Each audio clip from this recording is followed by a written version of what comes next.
Nous sommes de retour à Tijoiș-Varros en Hongrie pour la 11e manche de Coupe du Monde triathlon distance olympique. Samantha Wariner vient de s'imposer un podium 100% continent Océanie. On va voir ce qu'il va en être pour les garçons. C'est la dernière manche de Coupe du Monde avant les championnats du monde. Les championnats du monde avec un grand favori, Javier Gomez, qui vient aussi aujourd'hui pour s'imposer une nouvelle fois, pour aller chercher sur cette Coupe du Monde une 3e victoire. Un beau, très beau plateau au départ, avec ici Volodymyr Polikarpenko, déjà 3 fois vainqueur ici même. De Villiers, le Sud-Africain, auteur d'une victoire en Coupe du Monde, c'était chez lui. Et donc notre Frédéric Bellobre sera notre représentant, double champion d'Europe, et qui vient ici pour gagner. Il vient de faire 2e en Coupe du Monde. Frédéric Bellobre avec son si bel accent anglais puisqu'il répond à nos amis. Je vais essayer de rester avec Javier Gomez le plus longtemps possible sur la course et on va voir. C'est ma première course avec lui cette année, j'ai juste fait le Grand Prix de France à Lorient, sa présence, et il était très rapide et très impressionnant. J'ai regardé chacune de ses courses avec attention et je pense que c'est bien de me confronter à lui cette année et l'année prochaine en vue des JO à Pékin.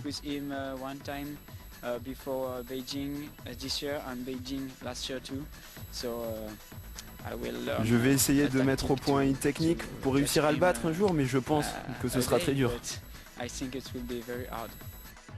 Ah, l'accent anglais de notre Frédéric Bellobre. On va le suivre. Frédéric, il a évidemment un beau numéro au départ, le numéro 9. Tout à l'heure, Marion Laure-Blanchet avait le numéro 10. Le numéro 1, bien sûr, pour Javier Gomez. Le 2, et c'est important, pour Alexander Broukankov. Le Russe revient après une petite pause. Il n'était pas là à Salford. On suivra avec le 3 Chris Gemmel une nouvelle fois pour la Nouvelle-Zélande. Le 4 c'est Hendrik Levilliers, le Sud-Africain dont on vous parlait précédemment. Et le numéro 5 donc Volodymyr Polikarpenko. Ce n'est pas qu'il a beaucoup de résultats cette saison Volodymyr, mais c'est vraiment quelqu'un ici qui se plaît. 4 podiums au total ici même à Tijoiș-Varros et une dernière victoire qui date de 2003. Chez les Hongrois, ça se bat de partout avec une grosse équipe australienne. Ils sont presque tous là. Delo, Fettel, Hopper, Sexton, Thompson et Wilson. L'équipe d'Australie au grand complet. Un seul Français, on vous l'a dit. Ça sera dur pour Frédéric Bellobre, mais on sait qu'il y a une partie de course par équipe à jouer. De plus en plus, on joue la course d'équipe sur ces triathlons de Coupe du Monde puisque ça permet de placer ses compatriotes et que son pays ainsi ait plus de dossards aux Jeux Olympiques. Donc, il faudra que Frédéric Bellobre joue avec ça. Passage aux 750 mètres, on vous le rappelle donc sur ce Tolnai Lake. On revient sur le ponton de départ avec un plongeon. Bien sûr, la température toujours supérieure à 20 degrés. Il fait 27 degrés à l'extérieur. Et c'est un vrai régal pour le public. Une nouvelle fois, Dylan McNeice, le néo-zélandais. Oui, c'est surprenant puisque une nouvelle fois on retrouve Frédéric Bellobre et Javier Gomez parmi les meilleurs en natation. Mais s'il y a cet homme là dont on n'avait finalement pas vu le numéro dans la partie natation, Dylan McNeice, qui est devant donc les deux stars, l'ancien double champion d'Europe et le numéro 1 mondial, à savoir Frédéric Bellobre et Javier Gomez. Javier Gomez, Volodymyr Polikarpenko aussi, Dimitri Polianski. Parmi les tout meilleurs à la sortie de l'eau, on a vu passer le gros du peloton dans lequel on retrouve Simon Agoston ou encore Dan Alterman, l'un des deux jumeaux israéliens. Et parmi ceux qui sont sortis en tête, je regarde les classements. Gomez, oui, Polikarpenko, voilà, Csaba Kutor aussi, le Hongrois. Polikarpenko, 5 victoires en Coupe du Monde. Il a été numéro 1 mondial, Volodymyr Polikarpenko. 35 ans, on a l'habitude de le voir en Grand Prix tout au long de la saison. Il fait partie du club de Poissy, mais cette année, il n'a jamais pu trouver l'opportunité en fonction de son calendrier de venir apporter sa contribution à l'équipe de Poissy, chère à Boris Gros. La sortie de l'eau, toujours avec ce diable de McNeice qui a piéger tout le monde, mais enfin c'est finalement une assez belle aubaine pour Frédéric Bellobre et Javier Gomez, puisqu'ils ont pris la vague, ils se sont mis dans les pieds de ce fabuleux lièvre finalement, qui est un spécialiste de natation. Et pour les deux stars, bien finalement c'est l'occasion de partir de l'eau avec une belle petite avance et peut-être de constituer un groupe sur la partie cycliste. Ils se connaissent, ils se redoutent tous les deux. Bellobre, Gomez, deux jeunes triathlètes, l'avenir du triathlon international, le présent également. Et tous les deux donc sortent de la zone de transition parmi les meilleurs, avec deux, trois spécialistes comme Polikarpenko, trois hommes de, on va dire, d'expérience. Il y a un groupe à constituer en tête, on va voir ça, alors que les Brésiliens passent ici avec Moreira et Colucci. Qu'est-ce qu'on fait? Est-ce qu'on roule? Est-ce qu'on s'entend? Non, ça se regarde. Ça se regarde, et puis on a bien compris tout à l'heure, lors de la course féminine, que cette partie de cyclisme, finalement, ne permettait pas d'être si décisive que cela. McNeese, et après, c'est Bellobre et Gomez. Csaba Kutter en embuscade. À noter la présence de Clayton Fettel, l'Australien, qui est un peu essolé finalement au sein d'une grosse équipe australienne. Ouh, c'est parti, et ça embraye. Ça embraye sérieusement sur ce début de cyclisme avec le numéro 15, Dimitri Polianski. Grosse équipe russe, hein. Le 15, c'est Polianski, le 16, Sisoyev, le 17, Turbaevski et le 20, Vassiliev, le russe des Sables Vendée, qui évidemment est resté concentré sur son vélo et qui n'a pas été dérangé par le public. Chris Gemel se retourne. C'est un groupe avec les principaux favoris, ça se regroupe, on avance dans ce résumé et nous devrions finalement nous retrouver donc sur ce groupe de 2, 4, 6 échappés et derrière le gros du peloton. Fabuleux ce public hongrois. Alors, le troisième groupe, oui, puisque on l'a vu, hein, le peloton était finalement assez réduit.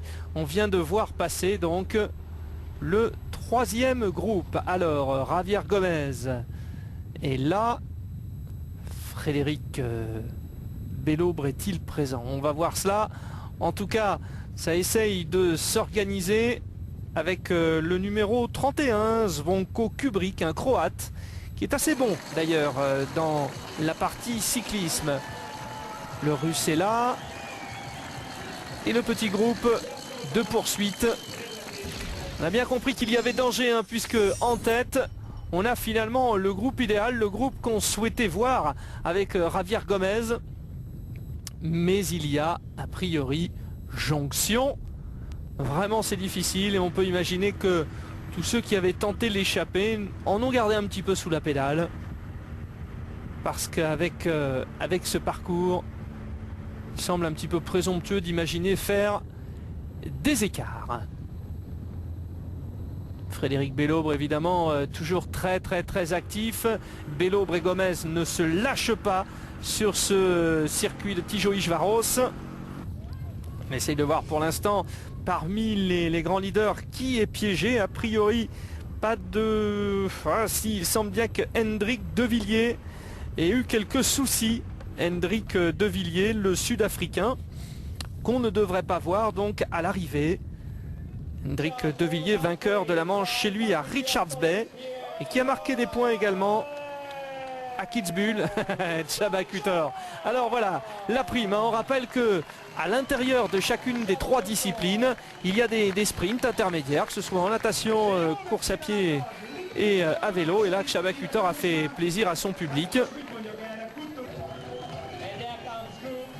Oui, je reviens, hein, ça se confirme. Donc élimination, abandon d'Hendrik De Villiers, le vainqueur de Richards Bay, qui s'était classé 6e à Kitzbühel et 18e à Salford.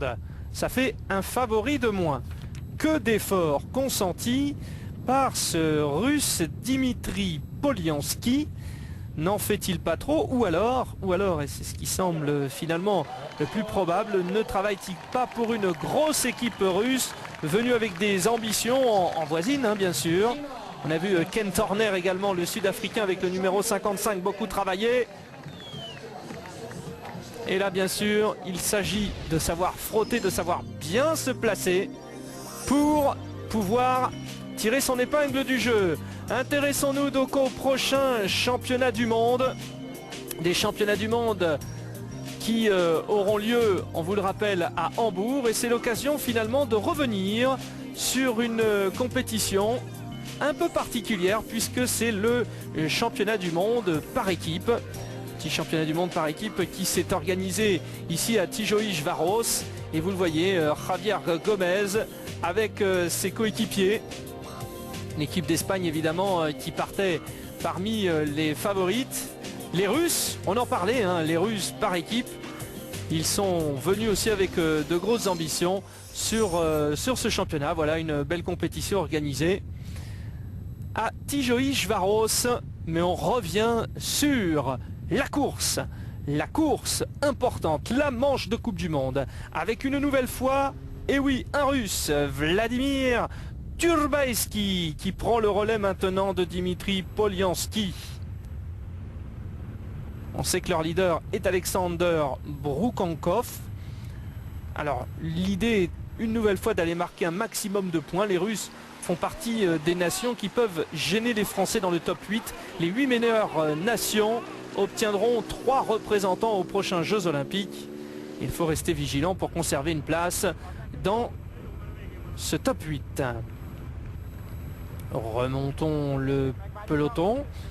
Alors du beau monde, on le rappelle quand même aujourd'hui, mais c'est vrai, énormément de triathlètes au départ, un peu plus que pour les filles d'ailleurs tout à l'heure. Elles étaient 68 filles au départ, et là, un peu plus de 70 partants, 74 précisément. Et ça donne l'occasion de voir bien certains triathlètes, notamment issus de l'Europe de l'Est, qui viennent tenter leur chance, alors qu'ils n'ont peut-être pas les moyens de faire les 16 manches de Coupe du Monde tout au long de la saison. Des manches qui nous emmènent un peu partout dans le monde.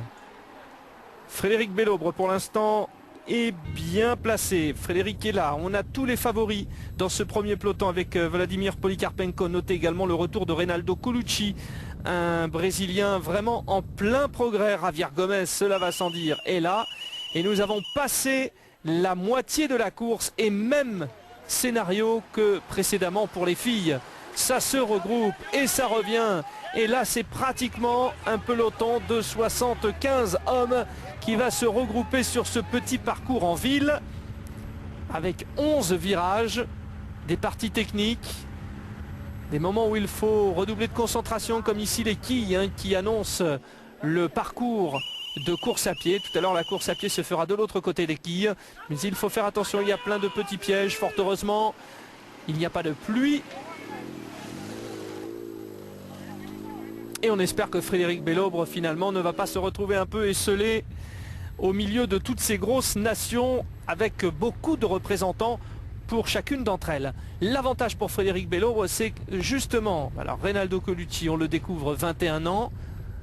Il était à Lorient, on vous le rappelle, en longue distance pour la victoire.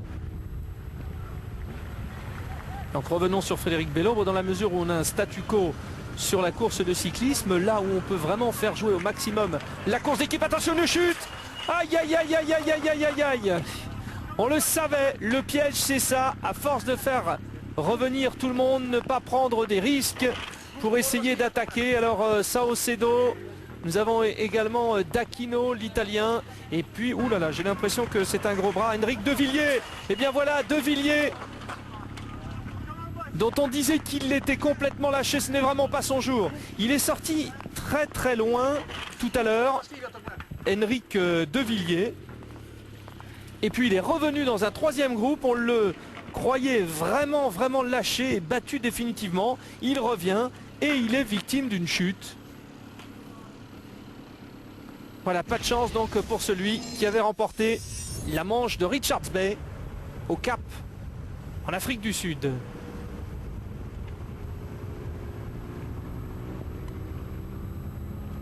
Alors, faire la course devant absolument. Henrik Le Villiers l'a pris à ses dépens. Et Il est fort à parier que Frédéric Bellobre et Javier Gomez ne tombent pas dans le piège et vont terminer parmi les premiers de ce groupe pour éviter les chutes. Volodymyr Polikarpenko est bien placé. On ne voit pas, alors il y a Wilson, les Australiens bien là. Donc avantage finalement à l'homme seul, Frédéric Bellobre. On le voit sur la gauche de votre écran, là un petit peu plus loin. Attention à cette zone de transition. Il est aux alentours de la 20e place, hein, Frédéric Bellobre. Et finalement, les grosses nations n'ont pas pu faire leur travail d'équipe sur un parcours cycliste qui ne le permettait pas. Frédéric Bellobre est scellé, donc n'aura pas de souci. Chris Gemmel fait une excellente zone de transition. C'est Chris Gemmel là le gros danger pour l'instant. Chris Gemmel, deux fois troisième en ce début de saison à Ishigaki et Moulou là-bas. Deuxième, pratiquement deux fois donc troisième, et puis une fois troisième à Edmonton. Voilà pour les performances de Chris Gemmel, qui est 6e mondial pour l'instant et qui part en première position. Reinaldo Colucci, le Brésilien, 17e mondial, et déjà une belle place cette saison puisqu'il s'était classé 5e à Ishigaki. Vous voyez le classement à la sortie du cyclisme.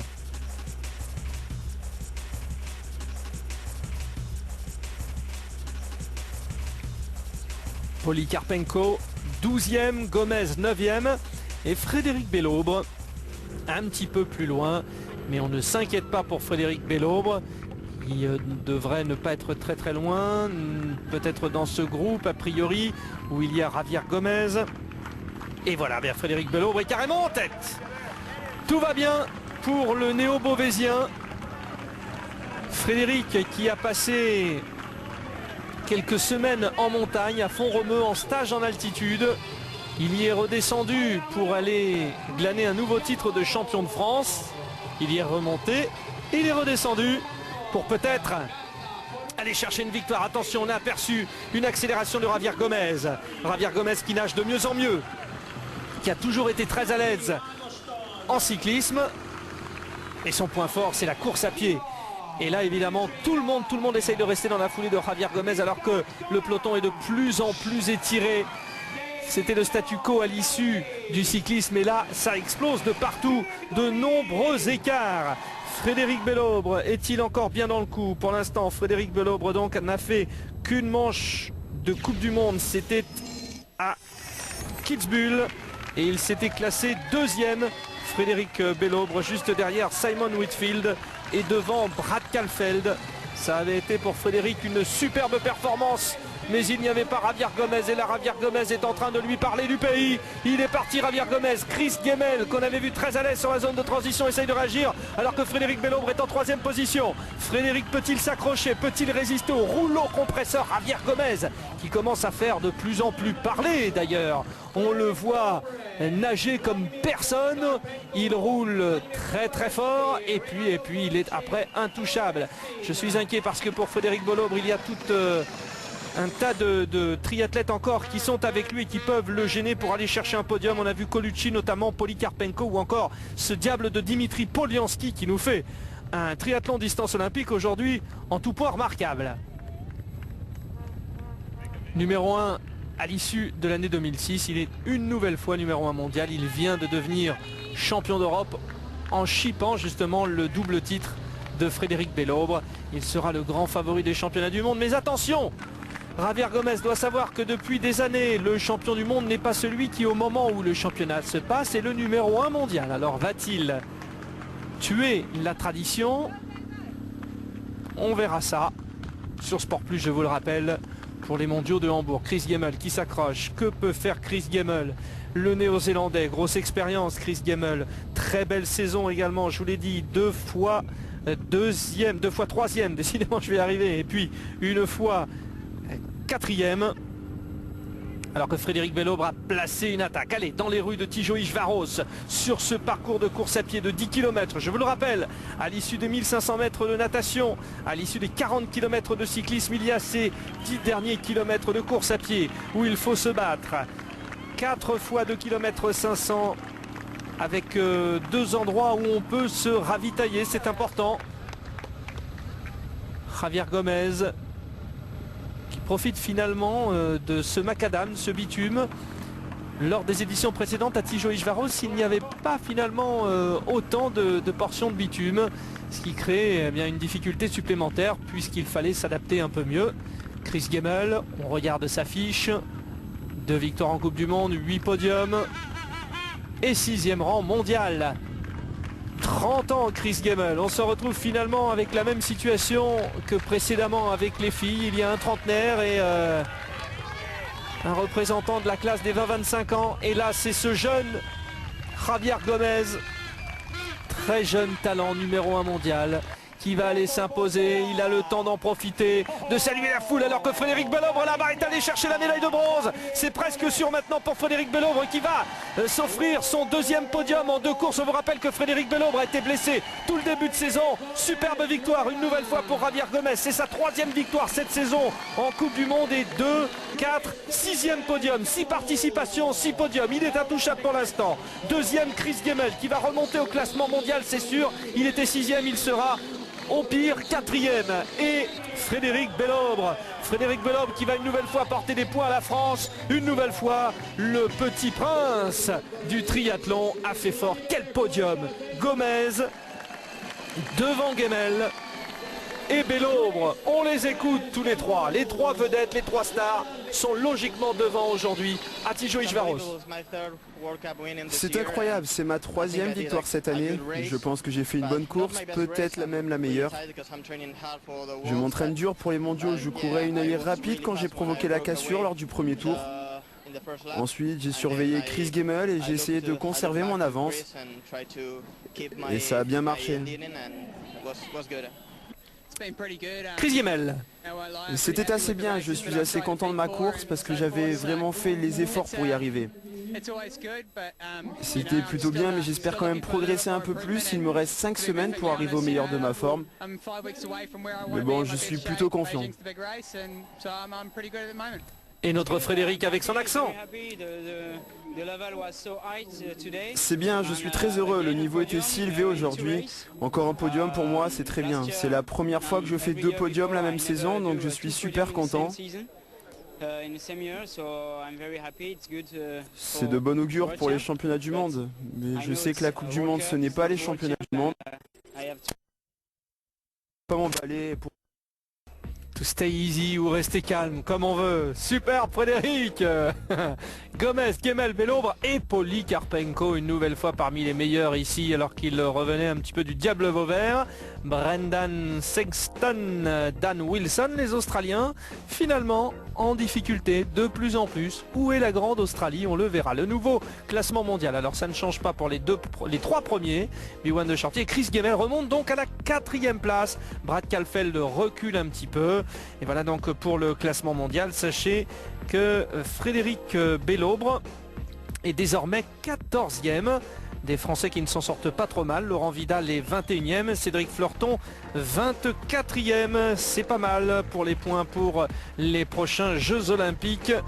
L'équipe de France est bien partie. On va retrouver donc sur le podium ces 3 beaux champions. Chris Gemmel 2e, Frédéric Bellobre 3e et le premier intouchable, logique, Javier Gomez. Et ne nous quittons pas sans avoir rendu hommage à ces demoiselles. Victoire de Samantha Wariner devant Emma Moffat et Debbie Tanner. Au classement mondial, donc toujours bien sûr Vanessa Fernandez. Et on est très content de voir une excellente Marion-Laure Blanchet, 7e aujourd'hui au classement mondial. Carole Péon est 31e, Marion-Laure Blanchet 33e et Jessica Harrison est la meilleure française, 26e. Allez, on arrose, on remercie Jérémy Cortés qui est un élève de Charlie Loisel pour les traductions et on se retrouve, prochain rendez-vous, les championnats du monde. Au revoir.